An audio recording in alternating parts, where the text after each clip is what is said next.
ఒక ప్రాంతంలో ఇంత పెద్ద ఎత్తున మార్పులు జరుగుతాయని ఎప్పుడు ఎవరు ఊహించలేదు. అవును, సరిహద్దులున్న 3 జిల్లాల భౌగోళిక స్వరూపమే మారిపోయింది. ఒక జిల్లా 3 ముక్కలైంది.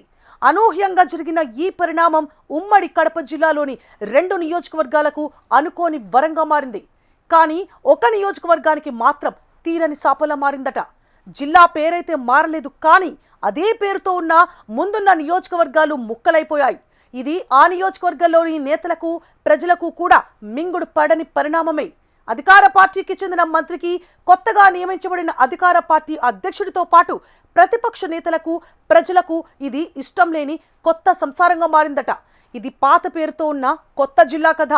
రాజకీయ పార్టీలు అధికారంలో ఉన్న ప్రభుత్వాల ప్రయోజనాలు ఎన్నైనా ఉండొచ్చు, కానీ వారి ప్రయోజనాలు, సౌలభ్యం కోసం నిర్బంధంగా జిల్లాలను విభజించేస్తున్నాయి.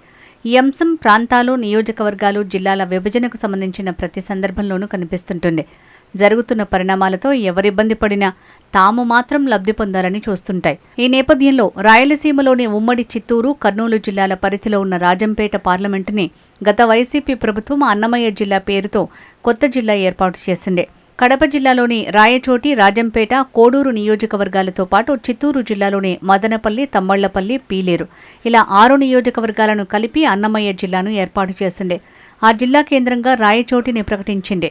దీంతో కొత్త జిల్లాలోని 2 నియోజకవర్గాలైన మదనపల్లి, రాజంపేట వర్గాల ప్రజలు, నేతలు తమ నియోజకవర్గాన్ని జిల్లా కేంద్రంగా చేయాలని డిమాండ్ చేస్తూ వచ్చారు.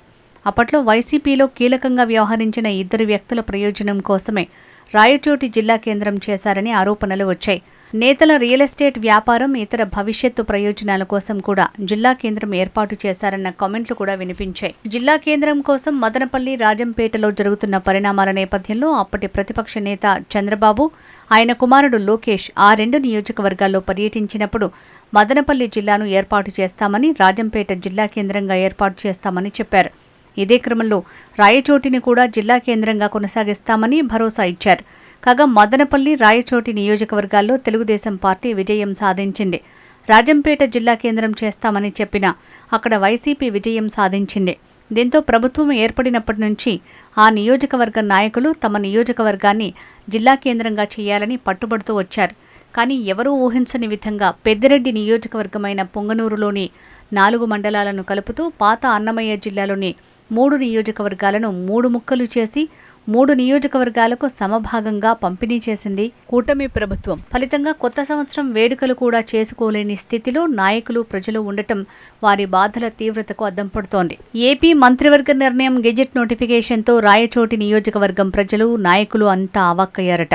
పెద్ద ఎత్తున ఆందోళన చేసినా ప్రయోజనం లేకుండా పోయింది. నియోజకవర్గ ఎమ్మెల్యే, మంత్రిగా కొనసాగుతున్న రాంప్రసాద్ రెడ్డి రాజకీయ భవిష్యత్తుకు ఇది పెద్ద అవరోధమనే చెప్తున్నారు. అలాగే కొత్తగా జిల్లా టీడీపీ అధ్యక్ష బాధ్యతను స్వీకరించిన సుగువాసి ప్రసాద్ బాబుకు కూడా ఇబ్బందిగా మారబోతోందని అంటున్నారు రాజకీయ విశ్లేషకులు. అసలు ఇద్దరు కూడా రాయచోటి నియోజకవర్గానికి చెందిన వారు కావటం, పైగా ఇద్దరికీ సరైన సఖ్యత లేకపోవడంతో పాటు మదనపల్లి, తంబళ్లపల్లె, పీలేరు, పుంగనూరులోని 4 మండలాలతో కూడిన కొత్త జిల్లా వీరికి కొత్త సంసారంలా మారిందని చెప్పొచ్చు.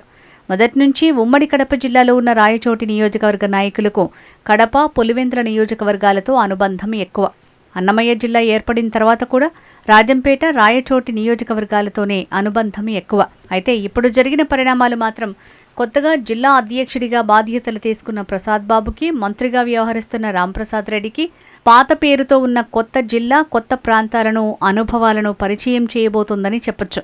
అసలే అంతంత మాత్రం ఐక్యతతో ఉన్న అధికార పార్టీ నేతలకు ఈ పరిణామాలు పాతలో కొత్తగా, కొత్తలో పాతగా ఉండబోతున్నాయని పొలిటికల్ సర్కిల్స్ నుంచి వినిపిస్తున్న మాట.